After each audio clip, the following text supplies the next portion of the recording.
Hi ദോസ്തോ, ഇന്ന് ഞങ്ങൾക്കൊരു marriage ഉണ്ട്. അപ്പോൾ ഞങ്ങൾ അങ്ങോട്ട് പോവുകയാണ്. ജിബുനും പിന്നെ സ്കൂൾ ടീച്ചേഴ്സിന് ട്രെയിനിങ് ആയ കാരണം ജിബുന് ലീവാണ്.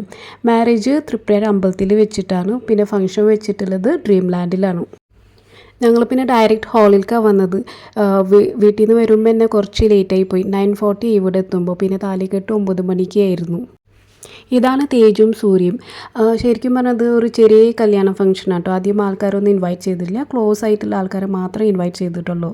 ഞങ്ങൾ പിന്നെ അവരെ ഫോട്ടോഷൂട്ടും പിന്നെ ഫാമിലിയും റിലേറ്റീവ്സിനെയൊക്കെ ഇൻട്രൊഡ്യൂസ് ചെയ്യുന്നതൊക്കെ നോക്കിയിരുന്ന് കുറച്ച് ടൈം പാസ് ചെയ്തു. അത് കഴിഞ്ഞ് കുറച്ച് കഴിഞ്ഞപ്പോൾ സദ്യ കഴിക്കാൻ വേണ്ടി ഇൻവൈറ്റ് ചെയ്തു. എൻ്റെ അടുത്തിരിക്കുന്നത് പാപ്പൻ്റെ മോനാണ്. ആൾ അമ്പലത്തിലത്തെ ഉത്സവത്തിന് വേണ്ടി 1 വീക്കിന് അബുദാബിയിൽ നിന്ന് വന്നതാണ്.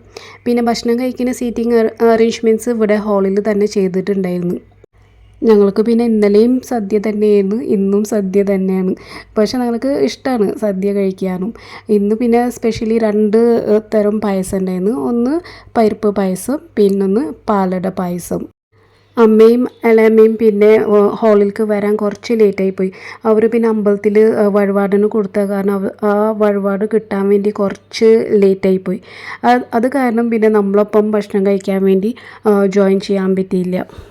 അമ്മയുടെ അലമ്മയുടെ ഭക്ഷണം കഴിച്ചതിന് ശേഷം നമ്മൾ സൂര്യയുടെയും തേജിൻ്റെ അടുത്ത് പോയി ഇൻട്രൊഡ്യൂസ് ചെയ്ത് കുറച്ച് ഫോട്ടോഷൂട്ടും ചെയ്തു. പിന്നെ നാളെ അമ്പലത്തിൽ വെച്ച് കാണാമെന്ന് പറഞ്ഞിട്ട് ഇളയമ്മയും അമ്മയും അച്ഛനും റോയും കൂടിയിട്ട് വായ്മോളിൽ പോയി. പിന്നെ ഞങ്ങൾ എല്ലാവരും കൂടിയിട്ട് അമ്മായിയുടെ വീട്ടിലേക്ക് പോന്നു. നെക്സ്റ്റ് ഡേ പിന്നെ അമ്പലത്തിൽ പൂരം ഉണ്ടായിരുന്നു. അപ്പോൾ ഞാനും ജ്യോതിബും ഇവിടെ എത്തുമ്പോൾ ഒരു 10:30 ആയി.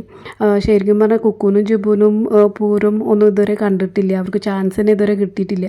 കാരണം സ്കൂളും കോളേജൊക്കെ ഉള്ള കാരണം ഇതുവരെ അങ്ങനത്തെ ചാൻസ് കാണാനൊന്നും പറ്റിയിട്ടില്ല.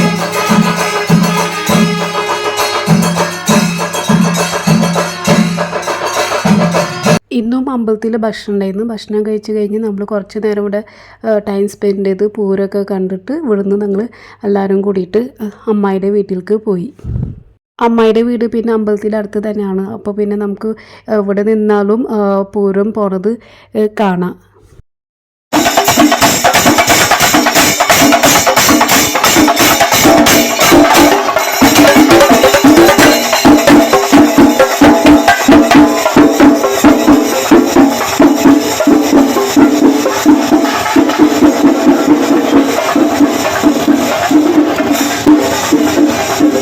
അമ്മായി പിന്നെ ഞങ്ങൾക്ക് വേണ്ടി സ്പെഷ്യലായിട്ട് പഴംപൊരിയും ചായ ഉണ്ടാക്കിയിട്ടുണ്ടായിരുന്നു.